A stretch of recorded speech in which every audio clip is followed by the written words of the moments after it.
Yo, yo, yo, it's your boy Timbo, and today we're doing a review of the new EP that Meek just dropped. Or I guess it's an EP, right? You got like 4 tracks. Uh, Legends of the Summer. And I mean, Legends is kind of a bold statement, but I guess Meek is known for that. And I mean, if there's anybody right now doing things that we might look upon later when we're looking at this era right now of hip hop, I feel like it would definitely be Meek because the issues that he's facing transcend music, of course. And the best way to talk about that type of stuff is through music, of course. So when I saw this, I was like, I'm definitely gonna have to check this out. And also, Meek is just one of those guys that's best when he drops just like a couple of tracks. And like, the last one was called Meek Music. That shit was hard as fuck, if you ask me. He's just good at that. And he's good at sort of giving you a teaser with a couple of tracks and making you really hungry for that new album or new mixtape or whatever. And I mean, is there a better time to do that than right now? I don't think so, right? This is the perfect time if you ask me. And he just dropped that single with Meek Mill, and I really fuck with it. Called Stay Woke. I thought it was dope. You know, is it the most special thing that has been touched on this earth for a long time? No, but it's appropriate for the time, and it's hard, and it's what Meek does. It's what Meek does best, if you ask me. Those tracks are his kind of tracks. And with those kind of tracks, I mean tracks where the shit is hard and there's a lot of braggadocious type shit, but it's also talking about something at least. Because Meek, of course, at least for the last couple of years, has also had a lot of times had some kind of message in his music. So let's check it out. First track is called Philadelphia. This shit is hard as fuck. It starts it off just right, just with the type of energy that I want Meek to be on. Sounds really dope. Produced by Swiss Beats, and that's only one of the only things that I actually kind of disliked about it a little bit. Not dislike, that's way too much of a word. But I was like, if you're gonna put Swiss Beats on your shit, then I like Swiss Beats most when they're buttery smooth. You know what I mean? And just one of those like uptown type anthem type records. And that's definitely not this one. And I know that Swiss Beats is a very, very diverse producer, and this beat is dope, but I would say that maybe probably somebody else could have made this beat. It probably, if you ask me, and save Swiss Beats for one of the more, with one of the tracks where you got Jeremiah on it, for instance. You know what I mean? But this shit sounded really hard though. And, having said all of that, this is a perfect way to start it off. I love how Meek is non-apologetic and just going in about how the only thing he did was pop wheelies and shit is corrupt and the judge is hating on him and all the type of shit that you really want Meek to say. We don't want some more humbled out like, hey, I've also learned but the system is corrupt, blah blah. No, we want some fuck all of this, okay? Fuck this. Because it's not just about me, it's about all these people, of course, and I'm just a good example. So, let me be that example and show people how people really feel. You know what I mean? So this shit is hard as fuck. Next track is called Dangerous, and this is probably my least favorite track on the whole thing, if you ask me. It's not bad, but it's just so moi, if you ask me. The rest of the tape is better, if you ask me. It just sounds way more like actual quality and something that's been hanging there for a little bit, and people been checking this is the right move to drop, blah blah. And this one just seems like a filler that you just kind of throw in there. It's with Jeremiah. The beat is not bad at all. It's actually a pretty okay beat. There's nothing wrong with it. But I would have said, let Swiss Beats produce this one, right? Because he's gonna make that shit special. This beat isn't really special. Jeremiah is on there, and Jeremiah is of course a great hook maker and single guy, and he can make the shit sexy, but he doesn't really bring any spunk to it. You know what I mean? He just sort of does his job, and on a moment like this where it's the perfect time, everything is on the line, this is probably a prelude to something bigger. I would have said like, hey, let's put something, let's make this shit even more funky, let's make all the tracks pretty much flawless, and this one just didn't seem flawless at all. And Jeremiah didn't help. He just sort of continued what was going on, and he didn't make it any better, let's put it like that.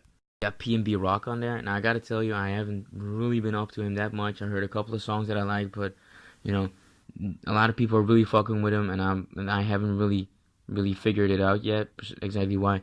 On this track, he doesn't really do that much. You know, he pretty much does almost nothing.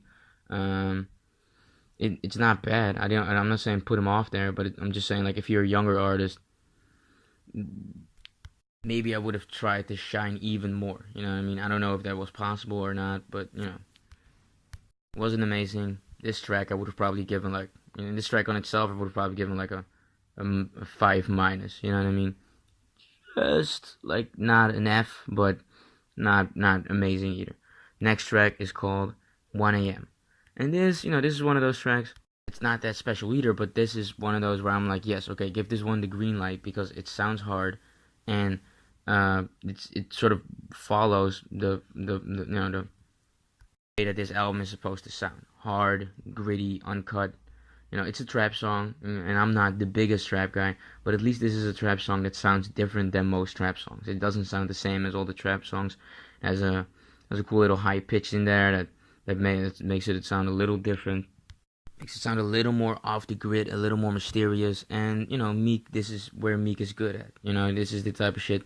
This is the type of new wave shit that he can easily follow, and you know, make his own shit and make it his own thing. So this track was dope to me personally. I don't know how long I'm gonna be listening to this track, because like I said, it's not the most special track of all time, but it's dope. Next track is called Stay Woke, I think. Yeah, Stay Woke, Pete Miguel. That was the big single that came out in the beginning. This is the best track of the whole thing. Uh, this one sounds really, really dope, and I really fucked with it when it came out a couple of days ago. This shit sounds a little different, a little more emotional, a little more mysterious even.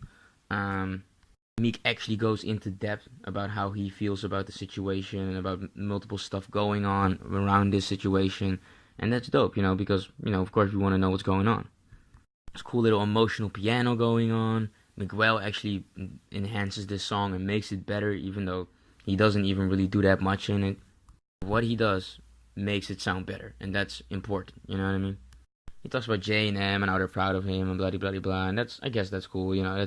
I don't have really I pretty much, you know, I wasn't shocked that they're with him, you know what I mean? And he said he wanted the J first, and I think even M first, and that was pretty dope, and that also alludes to, you know, what's coming next, so that's also why I kind of wanted to bring it up, because that's what's dope. Also said, brought my mom a new crib, that's some gangster shit. That's the type of shit I promote, that I like, and that me constantly promotes, and constantly is the type of energy that he wants to, you know, put out there in the world. That's that gangster shit, buying your mom a crib, blah blah blah, right? So this track is really dope. Probably the best one on the album. A good one that actually finishes it probably. First and the last one are probably the best. And actually, that's kind of how I like it, because of course you want the stuff in the middle to be just as fire, but the intro and the outro is, you know, that's how you take people in, and that's how you take people out. And that's, you know, you gotta do it hard. Not on some, you know, nihilistic or minimalistic shit. Overall, this thing only has 4 tracks on there, and one of them I probably will never ever listen to again. That's the one with the Jeremiah. Honestly, maybe it would have even been a better idea to put Chris Brown in there instead of Jeremiah, because Jeremiah is just such a plain singer. You know, he's dope, but he doesn't really move people or do much more than what's been asked of him.